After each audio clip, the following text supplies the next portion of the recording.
So I will spare you the technical details of exactly why the methodology in the Coleman report wasn't appropriate. But the bullet point version is that he was taking factors that weren't necessarily related and saying that they demonstrated that expenditures didn't matter.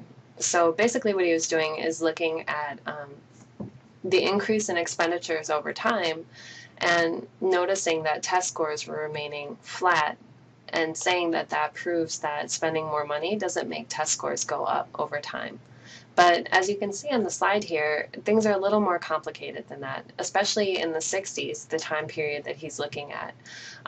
So one of the first things that you can note is, why were expenditures rising? What were you spending this money on? So one of the biggest causes of expenditure increase was largely due to special education and the inclusion of students with special needs. So as most of us are already aware, providing special education is more expensive than general education. The other thing is that that also has lower class sizes, more teachers, and so that also would increase expenditure, but that may not show up on increases in test scores. The other thing to note is that during this time period, particularly in a largely feminized profession like teaching, the women's rights movements were having a big impact on the salaries and benefits of women who were in the workforce. So teaching is no exception. So when you see that you're finally trying to equalize the salaries of female and male teachers, that also is going to create increases in expenditures that would not show up on student test scores. The other thing to keep in mind is that with desegregation and with legislation such as legislation that would include students with special needs or English language learners and so forth, the more people you include who have not traditionally been meaningfully included in the systems of public education, well, then the more people you have taking tests, the more people you have to average in to see whether scores are rising or not. And usually the more people you include, the lower your results are going to be. So actually the fact that that held steady, even though you were improving or increasing the number of people being measured, actually shows that there is a positive benefit. Otherwise, usually it kind of goes down instead. So kind of the takeaway point here is that there's a lot of politics around a study. The Coleman report, for example, was happening during the height of the civil rights movement. It's happening during Lyndon Johnson's series of legislative acts that people usually call the War on Poverty or the Great Society. And so his study is taking place in a time where this discussion of values and behaviors versus money is very much in the front of everyone's mind. And it's also a very racialized conversation, and one that's very much tied to perceptions of low-income communities. So if we want to figure out what good research says, some of the things that we can look at are the specific nature of the reform. You know, does the research clarify what exactly happened in the reform? And does it consider whether the reform under scrutiny was sustained and significant? If a rigorous study doesn't consider these ideas, then you should really ask some questions about how good that study actually is. So you basically want a study to look at the measures of changing distribution. In other words, like how much did you change, where did you change, what's the level of spending, and how long did you do that? So some examples of rigorous studies that have looked at whether or not money matters are coming up in the next few slides.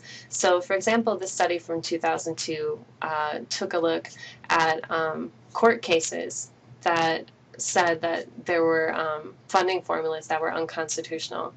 And one of the things they found was that these court cases had a significant equity effect on student outcomes once they mandated increased funding for those districts.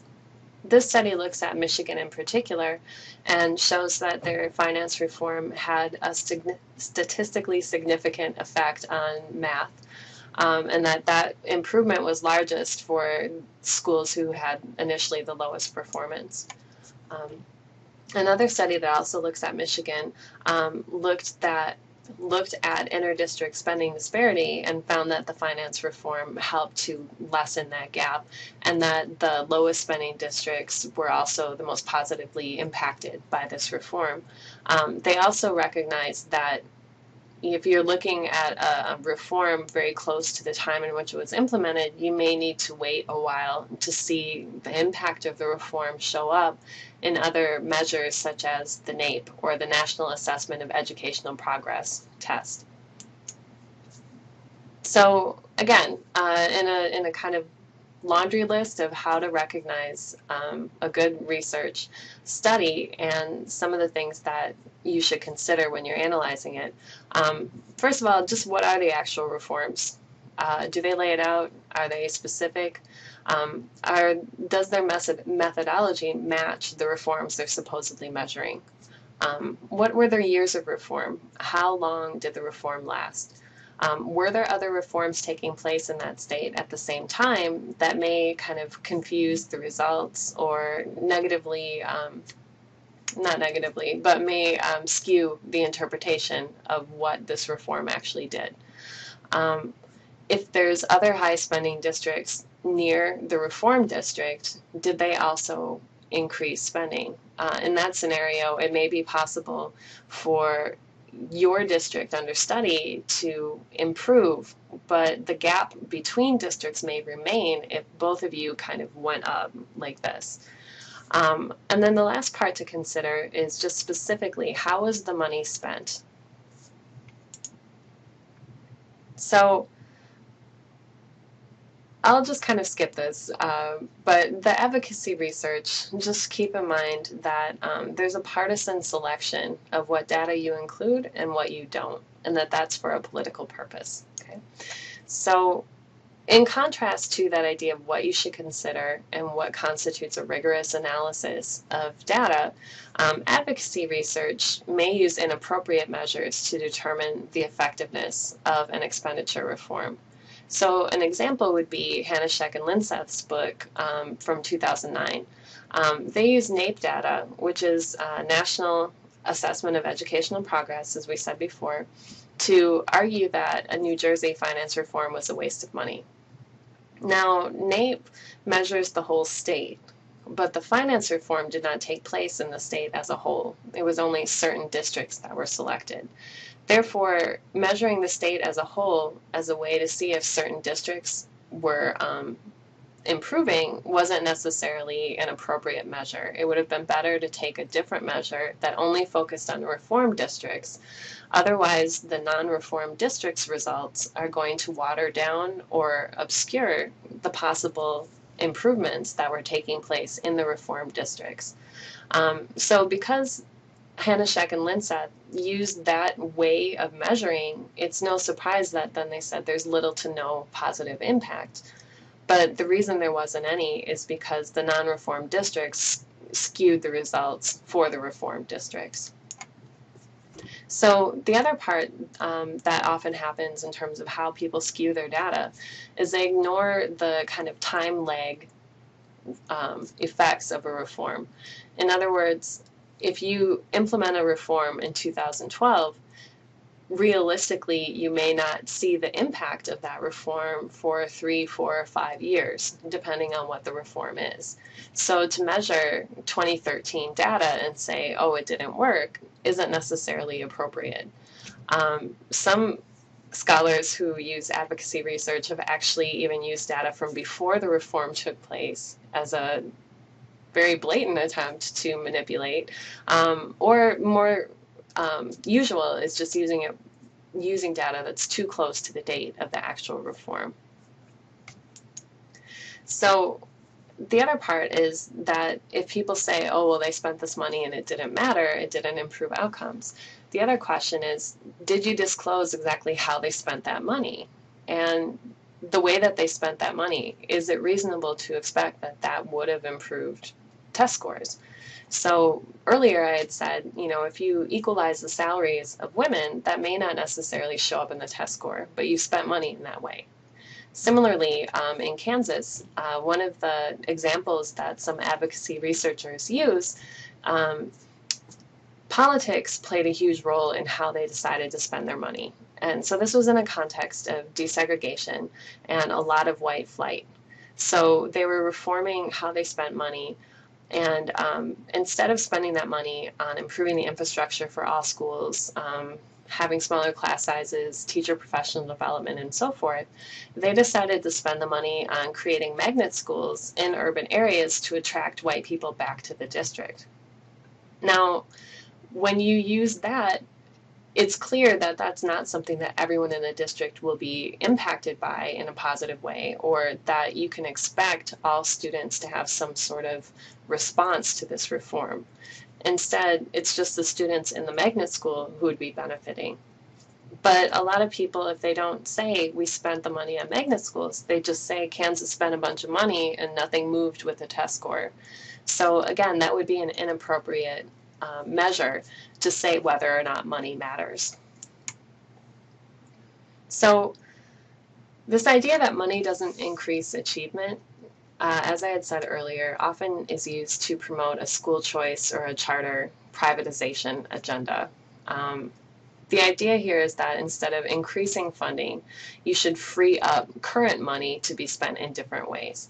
And that part of that then relies on this heavy-handed accountability or scrutiny to make sure that you are efficient, that you are not incompetent, that you are being held accountable.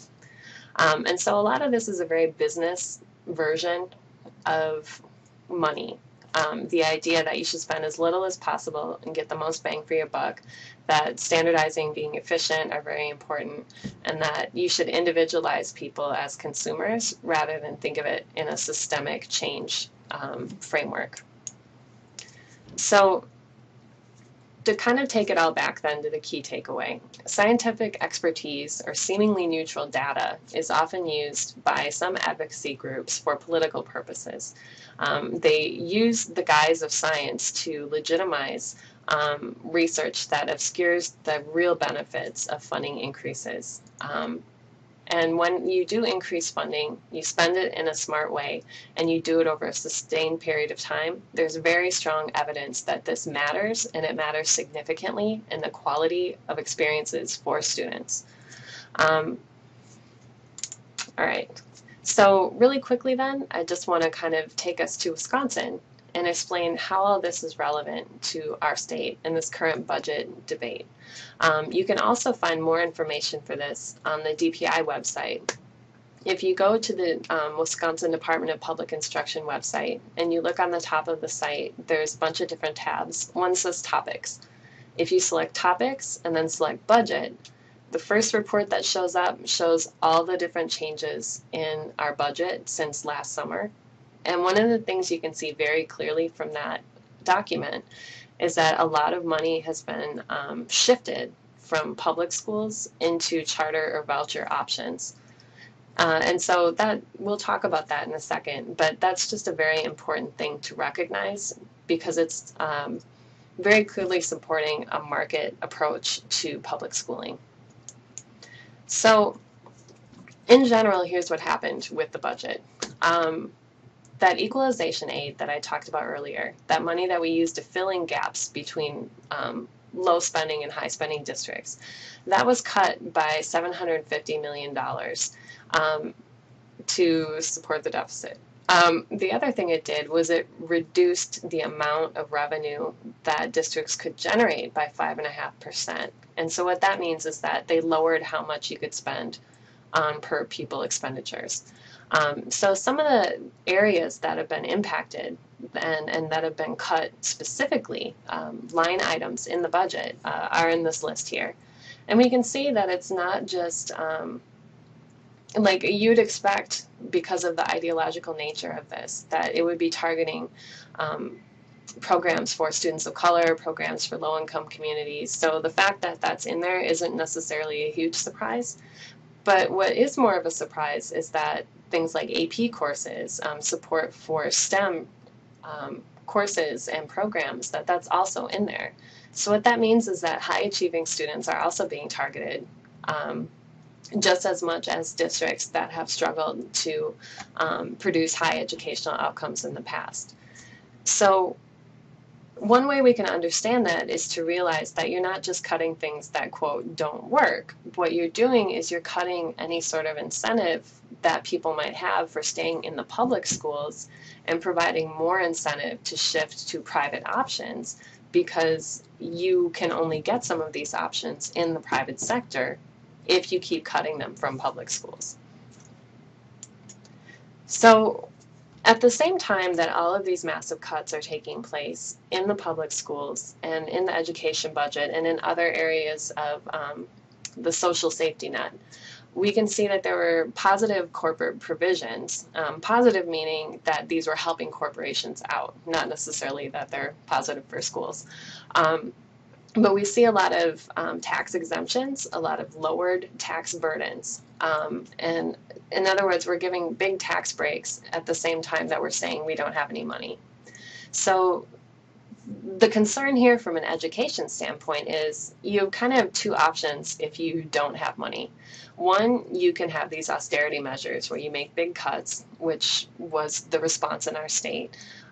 Two, you can generate more revenue through taxing. So what we've opted to do is not only make austerity our approach, but we've also rejected opportunities to generate more money by giving out tax breaks. So rather than use taxes to generate more money, we've actually turned down the amount of tax money that we already would have had. So just to kind of wrap it up then, if we look at Milwaukee in particular, Milwaukee is probably the most hard hit by these big budget changes. Milwaukee is really bearing the brunt in a really negative, destructive way for these budget changes. So first of all, Milwaukee is one of the districts that most heavily depends on that equalization aid to make up the gap between low property wealth and what they need to provide a basic, adequate education for students. Second, a lot of the money that is being seared into these choice programs, as you can see here, charter schools and vouchers, that's not only coming from state money, that's money that comes out of Milwaukee public school budget and has to be shifted over to private options. So they're losing money in many different ways. So the voucher program in particular has changed dramatically under this budget.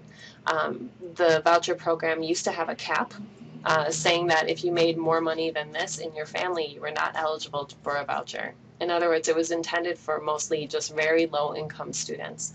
So this budget bill removed that cap. And what that means is that pretty much anybody, if I make $70,000 a year, I can still access a voucher and use tax dollar money to send my children to private school.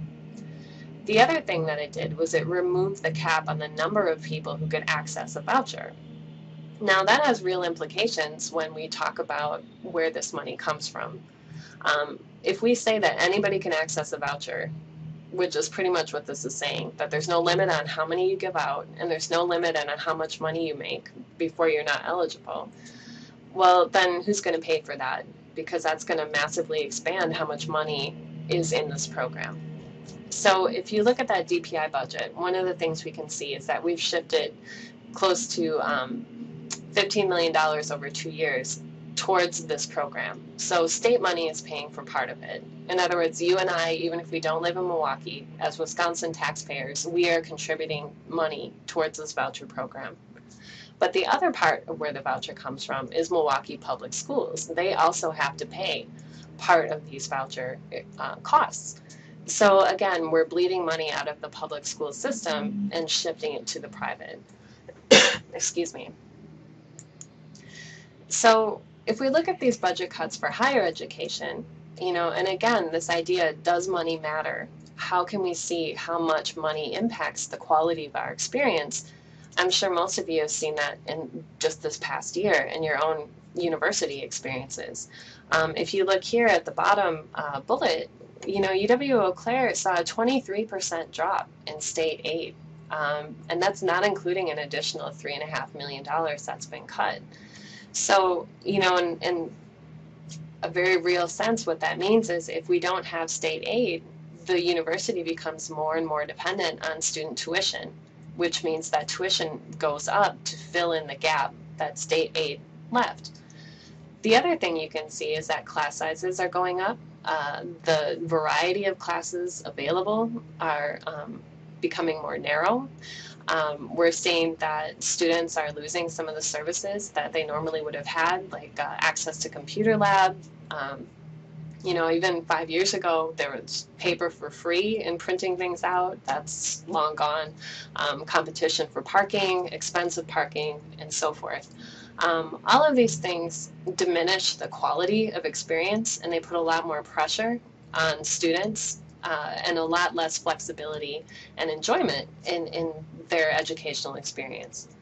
So at a very basic level, we can see that money matters in a lot of different ways in the quality of experience that people have. So just to kind of wrap up then, um, school finance is extremely ideological, as we've said. We can see that a lot of current finance discussions are very much tied to this idea of not giving any more money to the public sector and instead shifting things over to charters, vouchers, other private options. The logic there is that rather than spend more money, we need to deregulate how we spend the money and just spend it differently. From that standpoint, we're seeing people not as citizens, but as consumers, and people who have a personal responsibility to make good choices in this marketplace. We're not necessarily talking about it anymore in terms of a public social contract where the public has a responsibility to make sure everybody has access to a high quality education. That attitude is being kind of undermined by this consumer mentality and by this market driven approach to education.